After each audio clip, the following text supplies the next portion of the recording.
It's okay, fuck it, there's no introduction or anything else. It's just like, all right, here we go. Okay, recording is on. Need to change the title. I think we're sitting at Town Hall number 42. All right, so now give me a second. I will look it up because I was going back and forth with him about it. What's gonna be the next name? So codename Naja.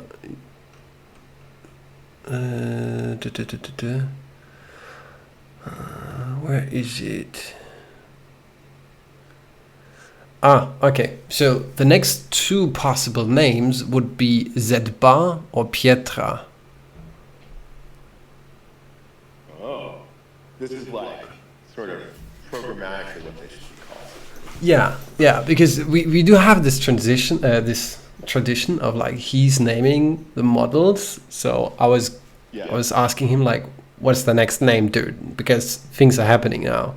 It's like, well, I do have two names, Zedba, and I was like, no, that sounds silly. Yeah, I do have the other one, Pietra. So, I mean, from the tradition, I think we should stick to it and not just call it Naja, because that will be out of bound.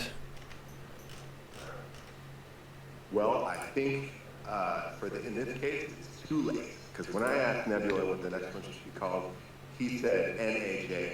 What the? What? Where is he? Where is he? I need to talk to him. Where is he? Like, he told me totally different names. What's going on? Maybe he told me something different because when he told you his ideas, he said they weren't good. I don't know. But maybe. I asked him a while back before I ordered these PCBs and started working on the next one, what it should be called. And he said Naya, and I thought it's pretty cool. It's like a cobra. It's a big venomous snake. Wait, when was it that he gave me these names? That was in June. June? Wow, okay. That's probably before I talked to him. Probably. Well, we got Ben on the line here. Hey, Ben. PMax is asking in the chat if the next BitX will also have the Bitmain chips or something else. So the thing is, and I mean, Scott, you can answer that best on your own, but Scott told a couple months ago that he's not planning of creating another BitX with another Bitmain chip. Well, here we go. Somehow he got a couple of chips. The BM1340, which is apparently the chip of the S23 Hydro, and it looks like Nebula Miner just changed his mind, and we are no longer calling it Pietra, but now we're going with Naja. It's funny because the word Naja, how you spell it, is the word Naja in German, which is like whatever. The BitX whatever. What does it mean in German? I feel like this is important to know. It means whatever. Oh, it means whatever. Yeah. Interesting. Okay. The Bitaxe whatever. Naja, whatever. So if you do just Naja, that's the word Naja in German, which is whatever. Whatever. All right. Well, it's kind of ironic because this chip is definitely not whatever. You know what you mentioned before is I definitely have told multiple people. I think I've probably said it on the record multiple times. Like, I'm not doing another Bitmain chip, Bitaxe. Yeah.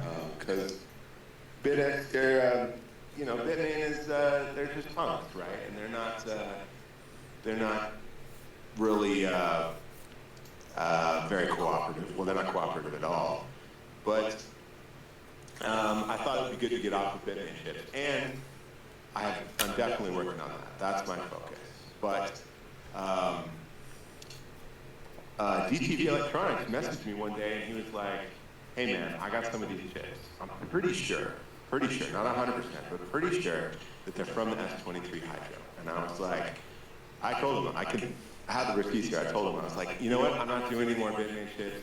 I'm not interested. And then a couple days went by. I talked to some other folks, and they were like, "This looks interesting. Like, let's just give it a try." So I changed my mind. And here we go.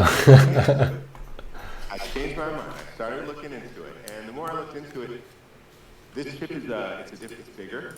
The physical size of the chip itself is bigger, But it turns out, from what we can tell, the pinout is exactly the same as the BM1370. So it's just kind of So no more pins. Same pin, same pin size, same pin count. Everything the same.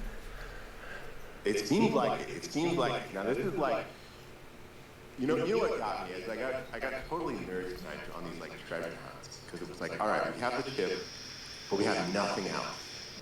There was this very sketchy picture of what kind of looks like it's the S23 hydro hash board, but a very low resolution picture, couldn't make out much. So I got into to full, reverse engineer treasure hunt mode and started going down this rabbit hole, and it's pretty fun. So I officially went back on my word here and made a Bitaxe with 2 of these chips on it, because, why not? Yeah, why not? And why not, right? Like, we do what we want. And yeah, I actually got some of them, and I started the chips on there, and I have gotten a response from them. The response says BM1340, and I've actually got it to send back some nonces, which, it's a Bitcoin miner. That's a good thing, because we didn't really know at all what was up with these chips. It was very, very early. Yeah, I certainly haven't got it hashing at any kind of high performance. Like with 2 chips on there, it should be like in the neighborhood of almost 5 terahash. Because the chips are like 2.4, 2.5 terahash each. But I'm only able to get it up to a little over 2 terahash with the 2 chips. So it's not working right. But, it is working. One of the things that's pretty important in making these chips is looking at what the Antminer sends to the chips. That's how we know what the configuration registers are, like kind of the default for configuring them. And no one that I know that I've been able to track down actually has access to these chips. So I'm just throwing the same default registers as the BM1370, the S21 Pro, to it. So it's probably not right. That's probably why it's not working quite as well. You know what I was thinking about, because I was thinking about this over this day. Maybe just try to send them double, like try the initialization configuration. Oh, interesting. Yeah, right. I mean, maybe. I made a new branch, VSP miner, put it out there. These chips are really, really hard to come by. I only have a couple myself. But I was thinking of just putting this out there. If anyone has any access, they can screw around with it. If anyone has any ideas, you can certainly check out that branch, the Bitaxe Naya support branch in ESP Miner. And I'd be happy to try it out and see what it says, For those who've been involved in creating some of the other Bitaxes and the firmware to go along with it, this is how the process has been. Is we just kind of try stuff and see what the results are, because there's, again, no data sheet, no documentation or anything. It's kind of fuck around and find out, which is fun. K1, no, we don't have firmware. As far as I did know. We don't have any control boards for the S23s, do we? Nope, no control boards, no access to any machines. All I have, literally all I have is the chips themselves, just a couple, and a very low resolution photo of the hash board. Really low resolution. I don't know what kind of janky ass camera took this picture, but it's I try and zoom in on it, because those Antminer hash boards always have little labels on them as to what the data pins are. And I'm zooming in and looking at very blocky pixels. And it was if I took the BM1370 pin out and sort of superimposed it on this picture, then I could kind of be okay, yeah, that pin does say CO. And that was how I got the idea that it's the exact same pin out. Yeah, I mean, it's. But it's gonna be interesting what this is because like sure it could be just a increased die size, like as I was thinking maybe double the chip on it, could be technically possible. But yeah, I don't know. I guess we'll need to wait until we, yeah. I guess we need to wait until we do have something on our hands. Yeah, exactly. So I'm, very cautious of like announcing like, yes, this is the next Bitaxe, like this is the successor to the Bitaxe Gamma, because there's still so many unknowns. But it's also really exciting because it's just fun to play around with. Yeah, definitely. Those who are listening, I don't know if it's ready for a really extravagant launch yet, but it has some potential. We'll screw around with it. Our focus definitely is on the block chips and on the Intel chips, of which we have lots of information and lots of, potential for making some really cool miners with.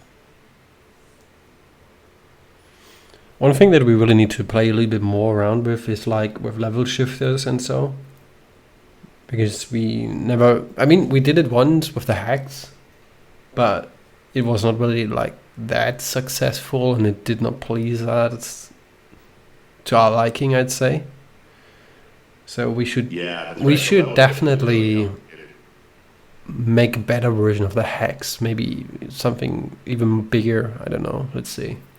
Ultimately, the Bitmain level shifting is kind of involved, but like the non-Bitmain stuff we're looking at is probably a magnitude easier to level shift for. So, that's I think the way to go. Yeah, that's a really good point. One of the cool things with the Intel chips and the block chips is we have data sheets and they explain how to do the level shifting. Mm-hmm. They're not using op amps like we see that the Bitmain boards are using. They're just using diodes and resistors. So that will make level shifting significantly easier. And of course, we only need level shifting if we're doing multiple voltage domains.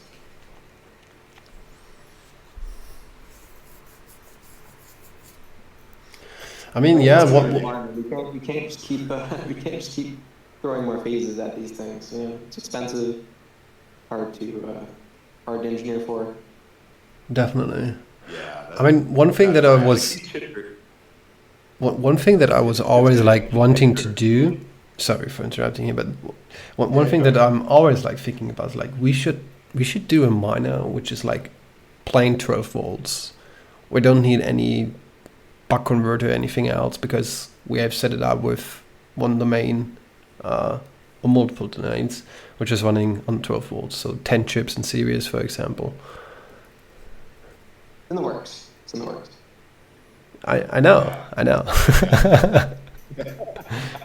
Yeah, this was Ben came up with this idea, and I thought it was pretty awesome. But like, let's just do it the way basically all the other miners do it, which is pass the PSU output voltage directly into the hash board. And just have enough chips in series to deal with that directly. Yeah, that's the thing, because I think that will. I think that will be a little bit more efficient. Like if you do have boards that are just taking that plane into it, 12 volts, and we export like the PSU and the downshifting and everything else over to an external board or like a PSU, then that will be interesting. Yeah, and PMax in the chat is right. 0xx did it with that, but on 5 volts. So does 0xx have an adjustable 5-volt power supply, or is it kind of like you just don't have adjustable voltage? Slightly adjustable, he says. Okay. Like digitally adjustable, though? Because, one of the things we ideally want to do is be able to adjust the voltage to the chips like Bitmain does. Yeah, no. See, that's not going to work. The ideal situation here is when you're ramping up the voltage to the chips, you ramp up both the voltage and the hash frequency so that you're not just kind of slamming them on. They don't actually work very well when you just sort of slam them on. And a trim pot's not going to work because you can't just have like every time someone turns on the miner, they have to like get a little screwdriver and adjust it. I mean, it would be funny. So we got the solutions, right? And Kaylin pointed out the settable fuse, right? Isn't that? Yeah. Those what are they called? Inrush current limiters. The oh man, why am I blanking on the name now? But yeah, some of the E fuses and the they have it where you can adjust the current output. So we could put one of those in front of it, and that would allow us to essentially have the chain powered by less than the nominal PSU voltage, which I think is a fantastic idea, and we should totally do that. I mean, one thing you get by doing it this way is an automatic, 8% or so efficiency gain. Right, because you're not dealing with these really actually finicky, high current, low voltage voltage regulators. Yeah. I know that that's what Bitmain did on the S9, and they clearly just abandoned that because it's kind of a mess. I mean, it kind of works. We've proven it multiple times, but in the end, yeah, it doesn't really make that much sense, and would be just way better. I mean, one thing that there should be some of these PSUs that you can get, which have a nominal range of like 12 volts output. I think I've seen a couple of them which are over serial communication adjustable. I just need to figure out where they were, but if we could find one of those, that would be slick. And of course, it can't be super expensive. But no, that's for sure. But I looked into this a little bit for the sort of Loki rig guys back in the day, and I didn't see, like a small sort of like sub 500 watt, 5 or 12 volt power supply that was digitally adjustable. And PMax is pointing one thing. Optimization that, that might not even be necessary. Like, if you run them at their optimal voltage, like you're, not a whole lot of reason to run them higher than that. If cost is like your number one concern. So yeah, I think we should do it. It's just we're in a little bit of a tricky spot, right? The onboard voltage regulators worked great for like just a couple chips, like the Bitaxe and the NerdQX style miners. But as we start to get higher and higher power, it starts to get really tricky to do onboard voltage regulation. So hopefully we can figure out something here. Yeah, I mean, just cooling is starting to become a big concern, which is like, just layers of complexity. Yes, with like, more hash rate, basically, more problems. And you can see why, well, Bitmain and basically all the other miners kind of land on these like 3, 4, 5, 6,000 watt systems, because that's kind of just that like sweet spot there as far as making the power supply cost worth it, and I guess dealing with the cooling. Although they don't really deal with the cooling very well, right? They just put a simple heatsink on there and just screamer fans, which isn't going to be very popular with the home mining crowd. Yeah, no, not really. I mean, as we've seen, like, doing different heatsink designs for the Bitaxes and family, using extrusions and heat pipes and all that kind of stuff, just a plain extrusion that has like, 1-inch high fins is kind of like the least optimal way, but the most cost effective. Yes. One thing we should probably take a look on is like, if we cannot find anything that suits us, we just build a digital adjustable power supply ourselves. All right. That comes with a whole can of worms. I know, it's a total pain in the ass. on top of like all the certification you need to get for it, it's not easy to do that with good power factors, and it's a another rabbit hole. Electrocution risk, yeah, definitely came on.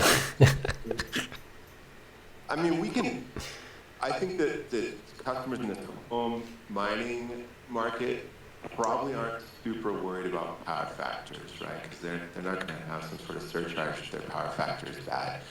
They're not super concerned about efficiency, but like safety is paramount, right? This thing cannot electrocute you, and it cannot start on fire. That is definitely going to be the worst possible thing that could happen. So, yeah. I mean, making a power supply from scratch is very difficult. But if we could find something, it would be cool to just do it for fun, and maybe experiment with some of the new GaN transistors and whatnot. K1's getting fired up right now, I can tell. Yeah, so GaN transistors are amazing. They're like super high efficiency transistors. So you can switch a lot higher current with much more efficiency and in a much smaller space. And of course, better efficiency means they run cooler, but they are spendy. They are definitely expensive.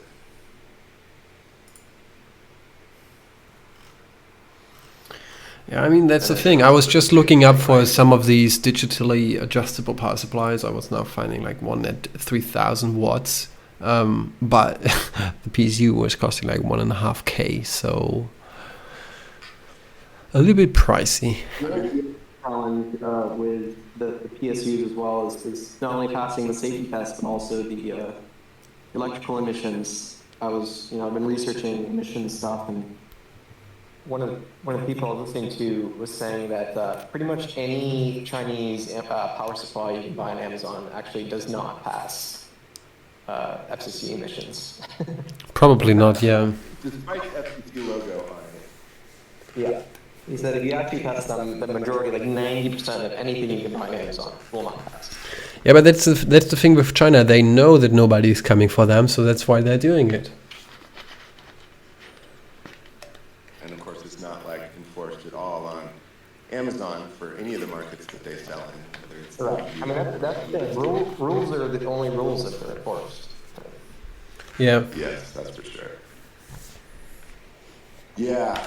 So, dealing with off-the-shelf power supplies is a real win for us because we can find reputable models. We can. I mean, it sucks, but at the very least, we can sort of pass that risk off on someone else.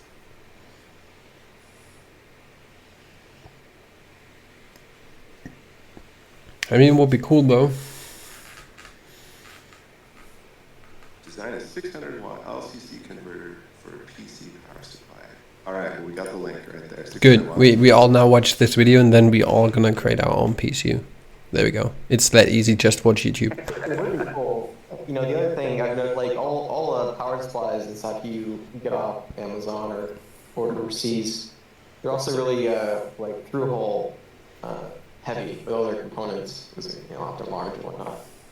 So that's like a completely different manufacturing process than like anyone making Bitaxes is really spun up for. But yeah, I heard someone told me a while back that all the Antminer power supplies and basically all the miner power supplies, they're all like made by the same company in China. There's just like a couple go-to shops for these things.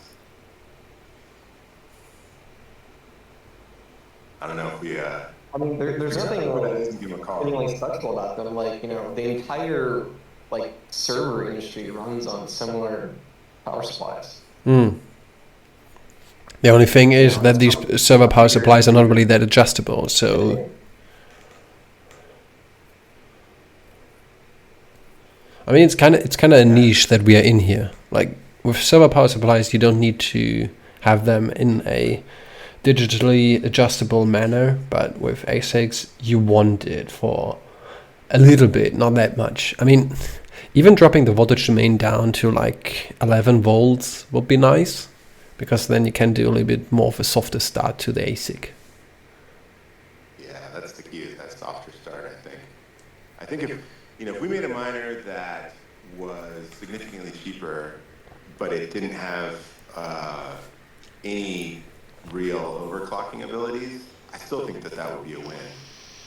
But we just got to get that start under control, which the inrush current limiters, a load switch, that's the term I was looking for. Load switches will have that inrush current limiting. And so I'm definitely looking forward to making the design there. We'd be at like, I forget what it was, man. Do you remember like 16 or 17 if we're doing the Intel chips, which definitely puts you up into hundreds of watts. Yeah, I don't remember off the top of my head. Definitely, the other thing we need to kind of figure out is cooling too. Like, I have a pretty good grip on like extrusions and all of that now, but one of these days I think we're going to need to kind of step up and do kind of like a more traditional stamped fin, heat pipes, that kind of thing. Just because they're so much more efficient at getting the heat out in small spaces. It's kind of ideally what like home miners want, right? They don't want this big heavy heat sink. It doesn't make sense in like a home setting. Yeah, but the thing is, if you do decrease the size of the heatsink, you want to increase the air pressure, which is also coming with the factor of, all right, either we need to increase the noise that we're going to produce, or we have some special fan ducts. I mean, yes and no. Like it's just like the stamp fin design with heat pipes are just like so much more efficient at the heat transfer than extrusions, that even with the same air pressure fan, you can really wick away quite a bit more heat, like several orders of the same size. What about vapor chambers too? I don't know if that's just like too exotic. Vapor chambers I've looked into, so they're great, except they're phenomenally expensive. Yeah. So if you want like a 40 by 40 or 60 by 60 vapor chamber, even getting them from Amazon in like quantities of hundreds of thousands, they're probably going to run you $20 to $30 just for the vapor chamber. But heat pipes are kind of very much mass produced and quite a bit cheaper. I mean, that's the difference between like having something that is affordable for the masses and something that is like premium, but only a few can afford and get.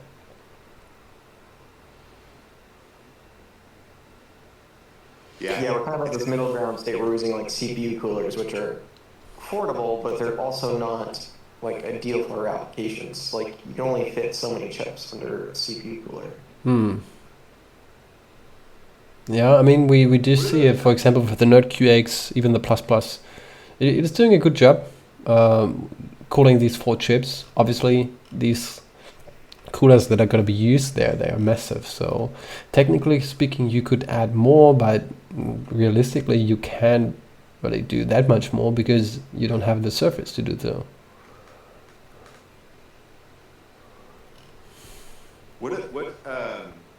What sort of power are the Nerd QX++ heat sinks rated for? Those at least the ones that I've tested and used on mine, they're usually rated for a TDP of like 200 to 300 watts. Yeah, that's a bit much. I'd say 150 is a kind of a good estimate of what you can realistically. Yeah, if you're getting the aluminium ones, I was talking about copper ones because I only tested these copper ones. Yeah, I mean those are expensive. Those are like double the price. You might as well. Yeah, I know, but dude, they look so much better. It's gotta look cool too, right? Yeah. I mean, it depends. Like some people like all black. Like personally, I like all black. So. Oh yeah. But it's like we need a affordable, extremely performant, cool-looking heatsink. What is that too much to ask? Yeah. Maybe like one vapor chamber in the middle, and then just copper heat pipes to the left and to the right. Hey, Duncan, join to the party. Duncan, you got a job. Develop a new heatsink for us, please. And the PSU, if you're already doing that. I've been talking to them about that a little bit. It's hard. I mean, the jump from like an extrusion to kind of like these CPU cooler designs is really large. Like just to make the fins, you need like a progressive stamping die, which are really large and expensive. Just for the fins, and then like there's a whole mechanism of inserting the heat pipes, and then another step of actually soldering. Like all these are soldered together in like atmosphere controlled ovens. So it's a big process requiring a lot of tooling, a lot of jigs, quite a bit more labor intensive. Sounds like Duncan's on board. He just said, okay, he's on it. Yeah, yeah. So Duncan, now you need to do all of that. One of the things I think people might be more tolerant of is like physical size and maybe even weight. Like it kind of sucks for shipping, but if we had a very rigid design that was physically large, I think that would be preferable to expensive or loud. Yeah, I mean, I've thought about just designing an extrusion for, you know, like the one board like stealth miners people are making, and just have the extrusion fill up the entirety of the case. And you could probably put like just Noctua fans on it, and then it would be pretty quiet. Yeah, it's like if we can get the rest of the miner like securely strapped to this big heatsink, then it's not like it's gonna fall apart in shipping as much. Well, I'm saying like just like literally like, you know, you have a 3 hash board miner, take out 2 hash boards, and just replace the existing heatsink with like a really big one to fill up the rest of the space. That'd be a cool thing to try out. Yeah, because it's already packaged together, right? It's like it's already made for shipping and all that kind of stuff. Yeah, especially if there was a design where like almost like the heatsink was the enclosure. I think that could be kind of cool. I mean, now we're getting into like these fanless thingies where you want to use the enclosure as your heatsink as well, which kind of look cool, but it feels a little bit uncomfortable. Like, have you ever? What we're trying to do here is like kind of think outside of the box, pun intended, to like get adequate cooling that's relatively quiet and not have it be super expensive. I mean, it's going to be a problem.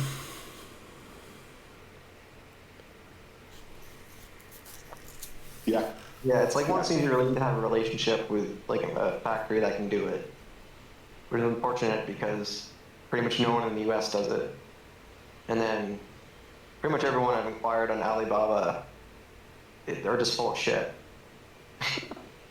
They're like, hey, like I saw this heatsink on your listing. Like, can we make that? And they're like, yeah, send us your drawings. And I'm like, no, like that one on the listing. And they're basically like, it doesn't exist. Like they just. Yeah, Ben has sent me some of those pictures, and they're just like bad photoshops. They're like made by AI. They're just like missing screw holes or like don't even make physical sense. What is this monstrosity? Developer algo. What did you send in the chat? What's that? Yeah, what is this? Brother, what's that? It's got like a big copper-looking heatsink there. That's kind of cool. It's fake, boy. It's fake. Fake news. Let's get him on the stage, there. All right, let's hear about it. Yo. All right, man, what do you got? What is this? Tell us about this giant copper heatsink. We can't hear you. No. I can't hear you. I cannot hear him either. No. Ah, there we go. Guys, that's an old IBM server CPU. So what I discovered is that most of the old server CPUs around, if you can get them. Can you hear him? Mm-hmm. Yeah, I know. I can hear him too. Can you hear me? Yeah. Okay. All right.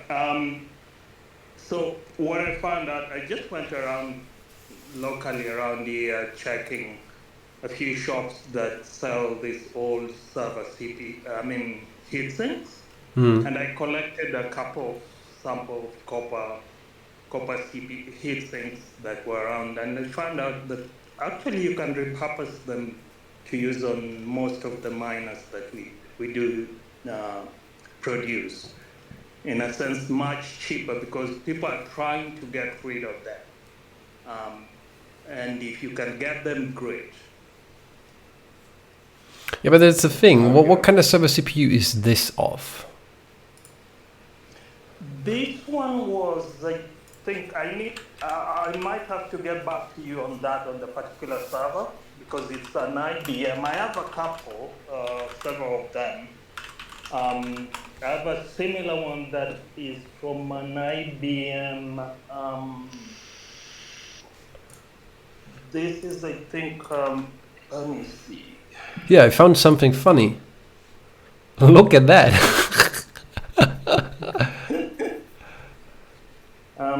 This is an. I'll have to get back to you on which IBM server actually it is. Yeah, yes, But please. one of the IBM servers. Yeah, I mean, server CPUs are great, but I mean, you know, if you're recycling like old systems, you're eventually going to run out. Yeah. Or if you buy new, they're also quite expensive and have some not so friendly mounting options. Yeah, that's one of the biggest concerns about that they're not really that friendly for mounting. Is this just a copper heatsink, or is there a vapor chamber in there? I can't tell. No, it's just a copper heatsink. Well, we can get someone to make that, right? Like it's just. Yeah, but it's not going to perform nearly as well as a aluminum stamped heatsink. Wait, the copper one's not going to perform as well as aluminum? No way. Mm-hmm. Really? I thought copper was Yeah, better. really. Well, I mean, copper is better than aluminum, but it's not as good as a stamped. I mean, so I was doing some research on this, like the thermal transfer efficiency of aluminum and copper are fairly low, actually. I mean, But actually, the transfer rate of like a heat pipe, because it doesn't rely purely on conduction, it's like multiple magnitudes higher. Wow. So when you say stamped, you're referring to heat pipes. Yeah, I'm referring to the actual process of making these really thin fins that we see on like CPU coolers. That's a stamping process. And then what they do is they fit the heat pipes into little holes that are stamped into the kind of the fins, and then the whole thing is soldered together. I mean, things that could be interesting are heatsinks like the one that I posted. That's a LGA 2011 CPU heatsink rated for 150 watts with a vapor chamber. So the entire bottom part is a vapor chamber. But the biggest issue with these server CPUs is like, you see that right away. It's not that tall. Like you need some ass janky air guidance or some really loud fans. Yeah, like that server CPU, it does have a vapor chamber, which is going to make it expensive. It's probably going to be at least $20 to $30. But this one is $30, yeah, without shipping. Yeah, and it would probably perform. What kind of quantities though? Like we should probably think big here. Yeah, and like quantities of like thousands. Oh shit, really? Yeah, the Alpenföhn thingies, they are okay, but they also go into the same category. Like the surface they do have, we are limited by these LGA 1151 heatsinks with like 4 chips maximum. 4, maybe you can crank up 5 or 6, but that's ass, to be honest, if you want to try doing that. So technically, when we want to use something bigger, like these, what is the socket name for these old AMD Epic CPUs? They are huge. Let me see. We can SP3. SP3, yeah, that could be the one. But we can get these chips pretty close together. When we look at Antminer hash boards, we see them spread out, but I think that's only because of their heatsink design. No, Sci-Fi AM5 is too new. SP3 is a little bit older, but still too expensive. I think there was something else. The TO4 is for the Threadripper. Yeah, same as the SP3. Yeah, that's I think so as well. So ideally, you want to use something that is a little bit older and has a huge contact area. The AM2. Wait, let me see. AM2 heatsink. No, I think like with the AM2, this was like, what was it? The AMD. I think back in the days, AM2 was not referred with Ryzen CPUs, but with something else. And I think with the AM2, we are also limited to like 4 chips maximum because the surface area is not that big. Yeah. I tore down the Desawee miner a while back, and that's the miner that BitDeer, they bought them, but they had their chips really close together, like maybe 2 millimeters spacing between them. Any bus bars between them? Any what? Any bus bars? No bus bars. They were just very, very close together. Okay, interesting. They were kind of interesting in that they had heat pipes in their heat sinks. Here's some stats for you to kind of get your head around like how these heat pipe things work, right? So copper has a thermal transfer of 380 watts per meter. Okay, 380. Okay. Now a vapor, so inside the vapor chamber, where the vapor actually is, has a factor heat transfer of 233,000 watts per meter. What the fuck? Okay, all right. So that's like when you're entering your stuff into the thermal sim, those are the values you would use. So we're talking like 3 orders of magnitude. I mean, the thing is, can we get anything in a quantity with a vapor chamber that is suitable for like bigger uses? I mean,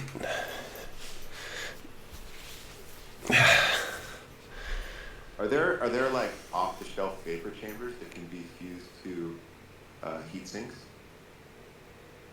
Yes, but you're going to be, in terms of value, you're basically going to be better off using pipes. Okay. So that Desawee miner had a pretty heavy-duty aluminum heatsink, but embedded in it were heat pipes, like squished flat, that were running over the top of each sort of row of ASICs. Yeah, that would definitely help, kind of spread the heat out a bit. Now, they were also doing, the heat sinks were relatively short, and they had screamer fans. But I think what they're trying to deal with is the fact that they had relatively inefficient chips, and they were trying to get their hash rate up by just packing a lot of them in there and underclocking them.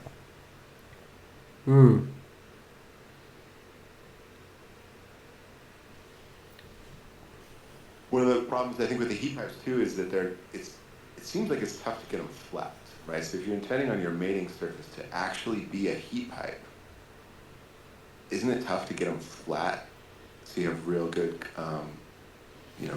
real good mating surface? I mean, we already do get into that problem with the GT. At least for me, trying to manually by hand applying the heatsink after I did some thermal paste appliance to it, and also making sure that I do have good contact with the thermal pads for the TPS.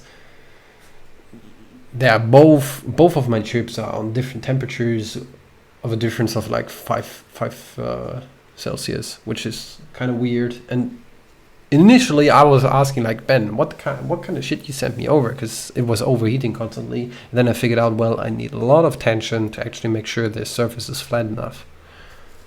So it's tricky, especially if you do add up more chips to it.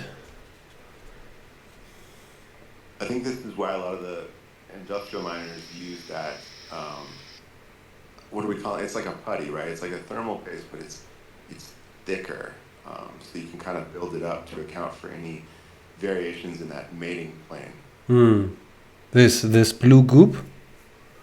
Yeah, the blue goop, that one. Yeah, I don't know what this is called, but definitely interesting. Yeah.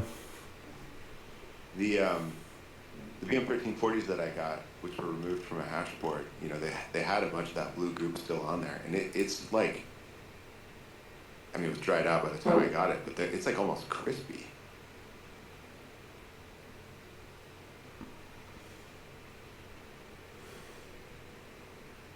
Well, what is this that you sent in here, SL? VETGFG graphite foam gasket? Oh, okay. Okay. I mean, that's probably also a little bit too expensive for use cases. I mean, graphite is kind of expensive still, if I'm not mistaken.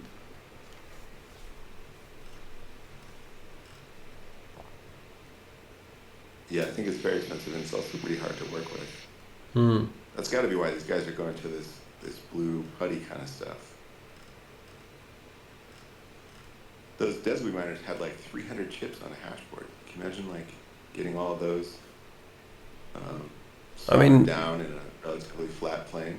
There's probably some sort of a instruction on how many Newton meters you want to use on which certain screw, probably.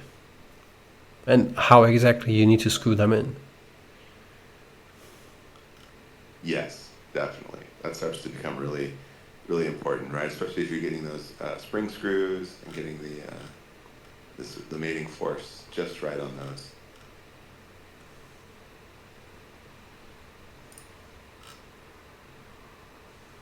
I think all the Bitmain machines that I've taken apart, they use these screws that you screw them down, and there's like a metal part of the screw itself that bottoms out on the PCB or the heatsink, and then it holds down with a spring.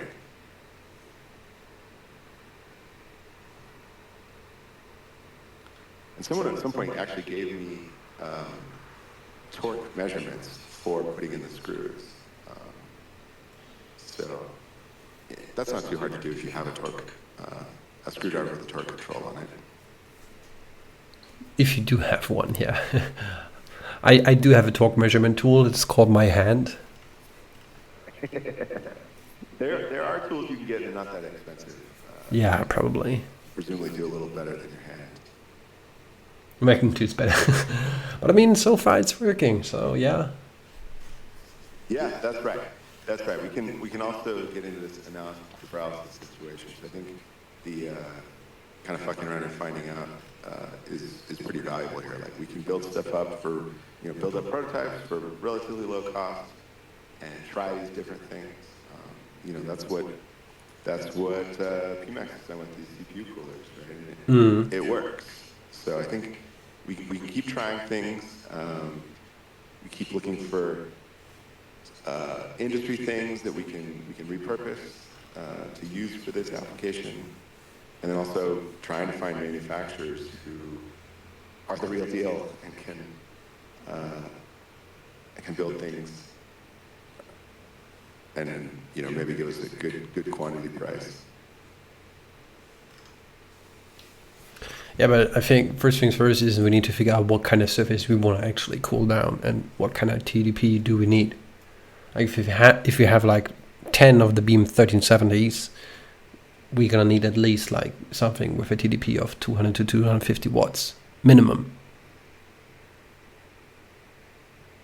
Yeah. It's gonna be 1370s is just a pain in the ass, right? Like those chips are not easy to get. Like some people are getting real new, but those are not reliable coming by reels of those is not reliable, and they're still not that cheap. Yeah, and that's the thing. I've seen like people mentioning on X and posting pictures. Oh, I got myself these brand new thingies here, out of the box on Reels. And then you take a closer look on it, and you do notice, well, these chips are not brand new. They are taped, but they're not brand new. Just look at the die. You can see it. You can tell it by how the die looks if the die actually is brand new or has already been sorted. Because I mean, if you take a look on these chips that you can get fresh out of the factory, if somehow you manage to get your hands on them, there is no color change or color inaccuracy on them. But as soon as you do apply a certain amount of temperature on them, you do see these brownish color thingies on them. Yeah, the pins too. You can usually tell the pins have that copper color, But versus even like a silver color. yeah, but even if you try to unsolder one of these things, technically speaking, you can remove all of that solder of these contacts. So you could trick people with enough work of thinking that these chips are actually brand new while they're not. One of the interesting things that the BM1340s have is those big power pads are now, they're windowed on the chip. And I think that's going to make soldering a lot easier. That's also the way that the Intel chips are. Instead of like couple big power pads, there is like the same, there's still big power pads, but they're divided up into a bunch of little like LGA pads.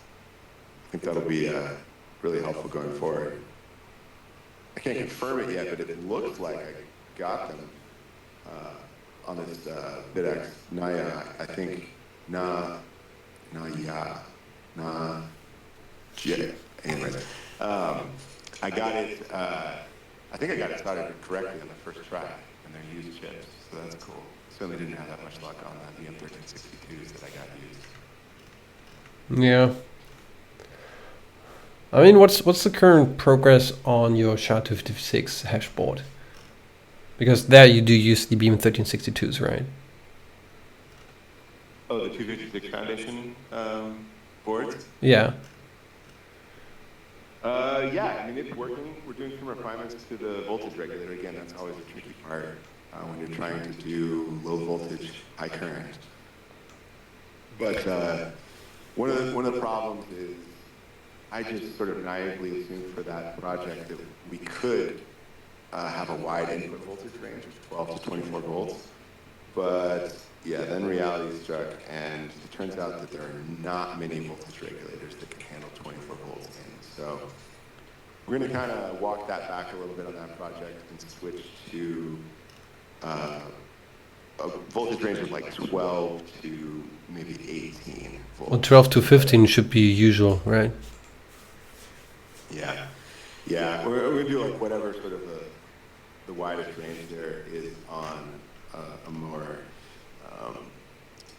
modern power supply, like a voltage regulator. Because I did find one that can do 12 to 24 volts in, but it's just old and it doesn't have as high as switching frequencies. You need to have big inductors, which is really ass.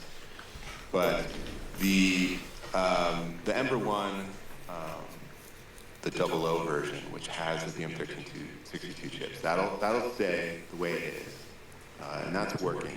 But I'm looking forward to the next version, which is going to use the Intel chips. We can get new, and we have hundreds of thousands of those available, brand new, for free, to basically any manufacturer who wants them. And I do have an update on that. Actually, Eco has those chips in hand, and he will be sending those out to people who requested them, like in the next week. So look forward to those. Free chips, that's a nice touch. Free chips that are brand new in the tray is also a very nice touch. And potentially millions of them available if we get to that point. It's very cool. Sure, efficiency-wise, it's not going to be great, but... No, it's definitely not great. It's in the 30s of watts per terahash. Yeah, it's bad, but, well... It's cheap. It's cheap, true. And I think that that will be a nice platform for us to screw around with on some new designs. Try seeing how close we can pack them together for different heat sinks. Try building miners with more chips. I think that'll be a good one to try and do direct PSU output hash boards. Because it's like, you know, it sucks to build up a miner with like $5 chips or $20 chips, and it just like is a dud, because now you've smoked a lot of money. That won't be the case here for these Intel chips. No, because technically you can screw as many around as you want, because there are plenty of them available. There are plenty of them available, and it sucks the way it worked out. We have a data sheet. I have a data sheet, but I can't release it publicly. Intel is still being kind of lame about that, and despite the project being canceled, they won't just give away the data sheet because it's like some intellectual property thing that they still care about. Oh no, watch out, you're gonna be accused of being a scammer. Oh no. Too late, I already am accused of being a scammer. Of course. So, you know, what's going to happen here, I think, is projects like the Ember 101 and the Bitaxe Bonanza designs will get released with everything you need to know to start making new designs based on it. And I hope that kind of kickstarts all this experimentation. I mean, yeah, we'll see. Dude, I spent so long futzing around with, like, just You guys hear me now? Yes. Yeah. Okay. I just want to say, you know, as a U.S. taxpayer who now owns 10% of Intel, I think they should release the data sheets. Right, demand what's ours. Yes. Do that. Is Intel just like done? Are they just going out of business? Like I keep hearing that they're shutting down their fabs and like. It's quite insane. It seems that we just had bailed them out, like literally, what was it, yesterday? So I what? guess I didn't hear the news. What was the deal there? Oh, the federal government bought 10% of Intel. That's a bailout. That is definitely a bailout. Either that or something else, because one thing that was quite interesting is over here in Germany, last year there was like this big announcement of, well, Intel is going to build a fab over here in Germany, and this will create a couple thousand jobs, yada yada yada. Yeah, long story short, they canceled it earlier this year for whatever reason, but they were planning of investing over billions into Germany, and now they just screwed that. Oof. Poor Intel. I mean, I don't know. I just shouldn't say poor Intel. I mean, they've had lots of opportunities. I guess as a tangent, I'm halfway through this really interesting podcast about the history of TSMC, and it's such a small world. Like all of these companies, the people that work there, they like leave the company, spin off a new, semiconductor company, and then they get bought up, and then it gets, the company gets, or the division gets sold off, and they form a new company, and yeah, I mean, there's lots of connections between TSMC and Intel and basically every other semiconductor company. It's really interesting. And, Yes. I mean, Samsung as it's no well. secret at this point that Intel made those Bitcoin mining ASICs, the BGM2s, at TSMC. Like, they didn't fab those themselves. And you got to believe if they could, they would. Isn't like the CEO of NVIDIA and AMD, aren't they cousins, Lisa Su and what's his name? Oh, I wouldn't be surprised. I think they are. Small world. Cousins, oh man. Well, the CEO of NVIDIA, what's his name, is good friends with the CEO and founder of TSMC, for sure. I mean, of course, they make billions of dollars. So best friends and family members. I mean, somehow you need to rule the world, right? I think it's just a small world of people that know how to get this stuff done and have the connections and business jobs and financing to do it. Because it's just like, incredibly capital and resource intensive to do it. You don't just like, well, you have a big challenge ahead of you if you're just some rando that's like, I'm going to start like, the world's next semiconductor fab to build the most complicated things that humanity has ever built. Yep.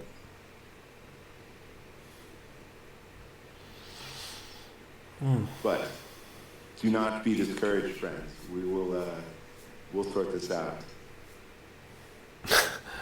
At some point, maybe. Well, the good news here is we're not trying to make our own chips. That's tough. But, yeah, that's not going to happen. Other people are. They're very far behind Bitmain, but they're getting started down this long road. I went to the launch event, the proto block launch event last week, and it was. They're all in on it. They were. It was a pretty lavish event, not gonna lie, and there was a lot of excitement, and it seemed like a lot of potential. Right, their chips are nowhere near as advanced as Bitmain's, but they're all in on it, and that's a good thing as far as I'm concerned. I mean, I was making a short video about that and sharing my thoughts about the proto. To be honest, I wouldn't have been disappointed if they just announced it in, I don't know, in some sort of a basement, janky, nerdish style. The pictures that I saw on the event and how it looks, I mean, unnecessary is probably the good word for that. Yeah, maybe so. But I think it's a good sign that all the bean counters there, like, approved the budget for this event, right? It's probably because they've also been spending just ridiculous amount of money trying to get these chips fast. But to see that they think this is worthwhile to continue to spend money on and continue to do is a pretty good sign. Yeah, definitely. It was kind of neat. It was out in the middle of nowhere in Georgia, the U.S. state, and it was at a core scientific facility, a big mining farm, just in a nondescript, like, industrial location where they had all these miners. Yeah, it was neat. It was cool to see. It's also cool to see people thinking. I guess they have to, but it's cool to see people thinking about things besides just the chips. And just the sort of raw efficiency there of the chips, like all the rest of the things that go into mining. I don't know if that doesn't really like benefit us, but it is cool to see people putting money into that. And it was also just really cool to be invited, right? Because I am not their customer.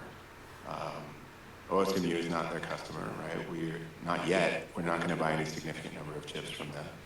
But I was there, 256 Foundation was there, some of the heat punks were there, just other, not big customers, right? It wasn't just pandering to their largest customer base. I think they made a conscious effort to include Bitcoiners and people who are working on Bitcoin mining outside of the industrial scope. So that was pretty cool too.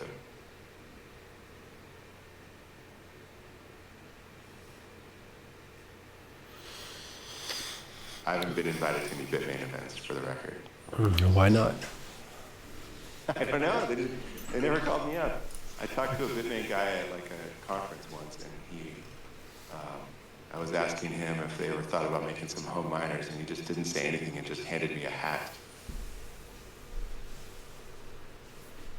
A Bitmain hat, which I do not wear. You scared him. I know. It's like, here, take this hat, get out of here. What are we saying? It's kind of Bitmain. Be quiet.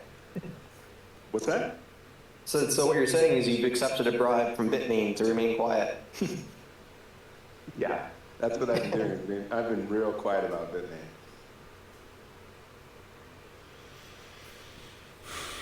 Just part of the big OSMU scam, right?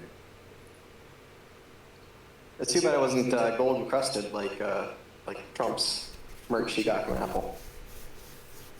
Wait, what? What happened? Oh, Tim Cook went to the White House and gave Trump like a 24 karat something. I don't remember what it was, but something ridiculous. That's amazing. It's the Tim Apple thing.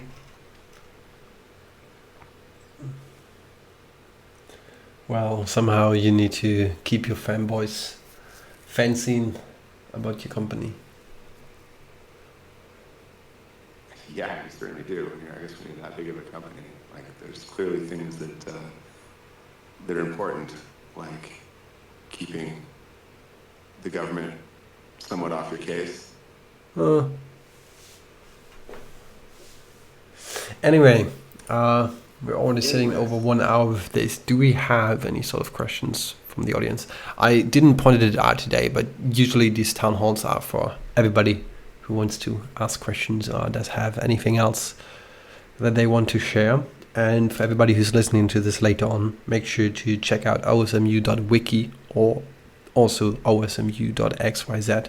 As well as if you want to join this Discord server, you can do that under discord.gg/osmu.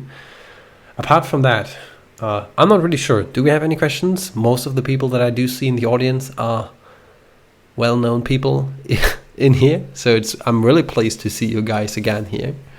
That's really welcoming. We do have a couple of new people in here as well, which is good. So just so that everybody knows who is new in here, that town halls are not just us talking and fancying about things, but also this kind of place where you can come in and just ask your questions if you want to. Apart from that, we will probably leave this running for a couple more minutes and then we will close this up if we do not get any more questions. But good thing is we do have a general channel, which is also voice channel. So afterwards this town hall, we can also head over there and just have some nice conversations without this podcast style thingy here. Yeah, I really want to get people interested in hacking on these things, right? Because this is where these cool ideas come from, and like that's one of the big points of osmu is uniting open source miners and trying to think about these problems and all the different applications that we have and how to get rad stuff built. That is entirely the point here. Yes, hack the Gibson. All right, Cypher, you win. So we do have a question from SL. Is there a remote switch standby pause routine already implemented? Idea is to partly pause or resume unit swarms by API. I think you're referring over to can you pause or resume the mining process and then resume it later on again? The quick answer to that is no. We do have an open pull request on GitHub, which got reviewed a couple of times, but will probably not be implemented in the way it has been laid out there for enabling to disable and resume mining. There are plenty of reasons why this pull request does not fit in there yet. Maybe if it gets changed a little bit more. But currently, no, the only way to actually pause or stop your miner from mining is either you overheat it or you just unplug it. That's the current state. But it's definitely one of the goals for the next releases. The version 2.10.0 is all around the corner. There's basically one or two things missing that need to go into the next beta version. So I'm planning on releasing the next beta tomorrow. Then we will probably keep this up for a week. And if everything is fine and the firmware testers do not report anything bad back, then probably by the end of the month we will have the version 2.10.0 out there, which will enable and improve plenty of things. The list is so long. This is also probably one of the releases that took the longest, over 2 months. Even more a little bit, if you do account all the pull requests that have been opened previously to that. So yeah, we're slowing down a little bit on firmware updates, but still doing a good job. One of the things that I'm a little bit embarrassed to admit, but we've not fully looked into what it means to hold the ASIC in resets. We have a reset line on the chips themselves, and they're cascaded throughout the whole chain if you have a multi-chip miner. So it might be just as simple, I'm doing like air quotes here, as simple as pulling that reset line high, I think it is, to hold them in reset. No, I guess it's low. Anyways, whichever way it goes, put the chips into reset, and then I think that they will go into a low power state. But one of the things that's tricky then is now you have to reinitialize them. And that is not just as simple as sending more work to them. So they do need to be, as far as I know, they do need to be reinitialized after that. So, I mean, technically speaking, it should only be that we do extract the initialization into its own class, and then we can call this from wherever we want. And K1 pointed out, yes, you can put them in active low reset, and then they will only draw about 3 to 4 watts. Completely reinitialized, yeah. I have a state machine for the init root. Yeah, see, that's a good thing. Probably, wait, let me open up a GitHub issue to do that. Because we should actually extract the initialization out of the component classes for the ASICs. It doesn't make sense that we do have it in there. Yes, I agree. You mentioned class. Sorry, I'm programming too much Java in the last couple of months. Yeah, I'm sorry. It reminds me of a cool project that's underway, I think spearheaded by K1. A couple others started it, but K1 seems to be making quite a bit of progress on doing a Rust-based firmware, which I think would be a fantastic thing to move ESP miner over to Rust, or whatever it's going to be called. There's obviously a lot of work here, a lot of things that need to be implemented, but I'm excited to see that progress happening. And for anyone else that's listening who wants to aid in this effort, I think that would be a very helpful evolution of the ESP miner firmware, which has gotten it started off as a simple firmware, and it is definitely not a simple firmware anymore as this becomes a full-fledged miner. Okay, just opened up the issue for that. I put that in a milestone for the 2.11 release so that I do have it on my mind.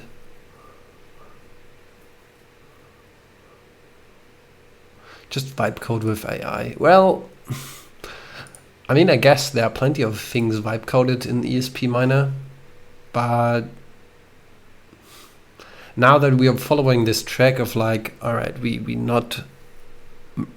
do not push to master unless there is like an immediate need for that, which is really, really rarely the case.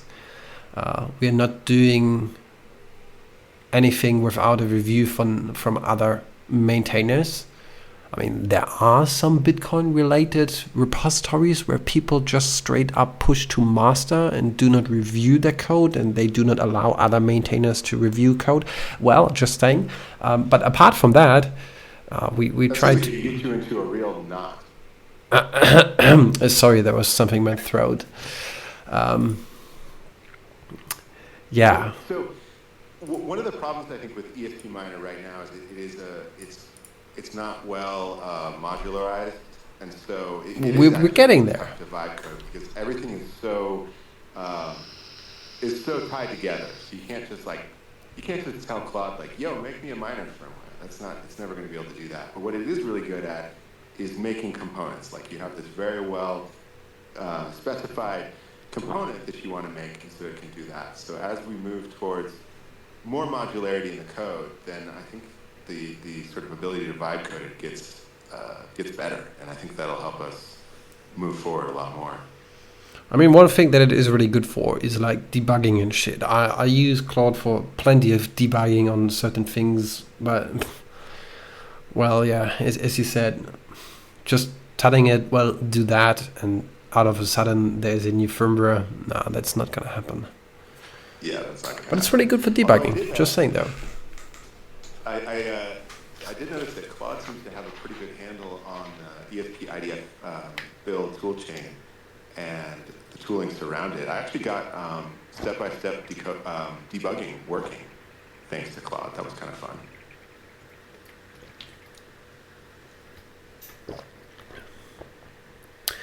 Okay, HMP is asking, does anybody know if Z Bombstar is still planning to open up the PSU communication protocol? I don't even know what is Z Bombstar. That is the legendary Zach Bomsta. He's the creator of the Loki board. Oh, I'm sorry. And he seems to be sort of, at this point, the world's foremost expert outside of Bitmain on the power supply communication protocol that Bitmain uses with their power supplies. He has told me that he does plan to open it up, but he's also told me that he's like absurdly busy with his like day job. So, I mean, that is sure. Either you want to open source it, and then you just go to your PC, click on GitHub, and upload a repository and make it public, or you tell the people, "Sorry, I'm busy." Yeah, I think what we're getting right now is the "sorry, I'm busy" part. I mean, it's not that bad. We cannot force people to open source their stuff, and he's probably making a couple of bucks off of that. So yeah, go for it. We also do see there are plenty of other businesses now coming out and rising with this knowledge that we spread it. Because these days, basically, if you do have a little bit of engineering background or knowledge, you can build your own miner and you can sell it. And yeah, you can. We have seen so many copycats of the Bitaxe, so we opened up Pandora's box here a little bit. So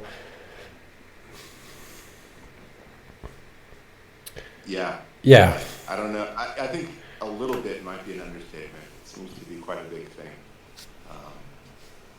It's pretty exciting. I mean, I certainly don't like seeing the knockoffs and the people that are violating the open source license. But just the fact that people are talking about this is a huge improvement over where we were like 2 years ago when absolutely no one talked about it. I mean,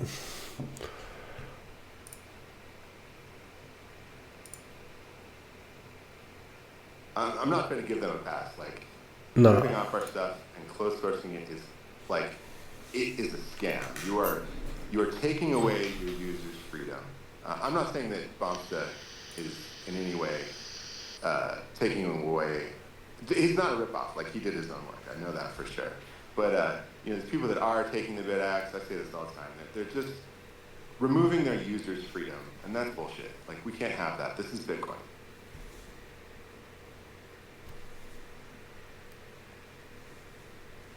Yeah, I think with the Loki board, he was also enabling plenty of people newly to the space to enable to come into it because they wanted to use something that is running over Wi-Fi and does control the PSU as well, yada yada yada. So he enabled more people than people got restricted with his invention, I'd say. Day one, I have those binaries for the pick that's in the power supplies. Remind me this week. I'll send it to you.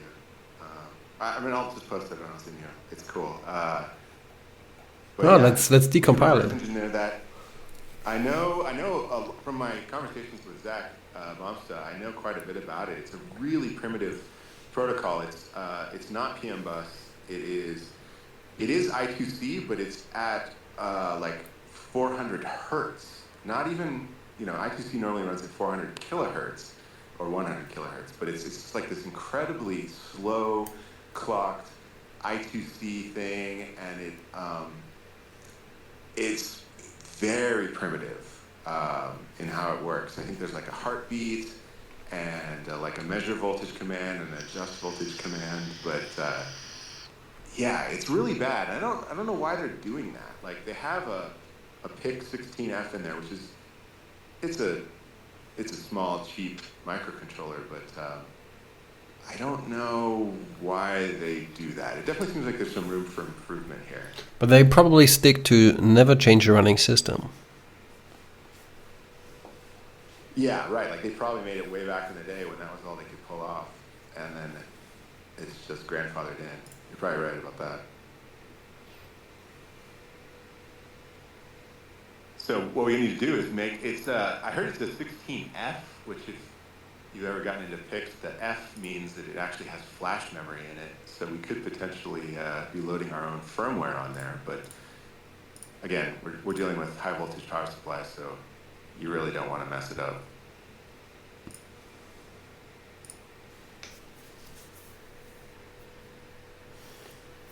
All right. I think we can close up this session here and move over to the general channel if people are interested in having a chat over there. Apart from that, I think, Scott, that's your spot to giving a couple of shout outs to the audience. Yes. All right. Okay. All right. I want to shout out to Cypher. You seem to be familiar with the best movie ever made, which is, of course, Hackers.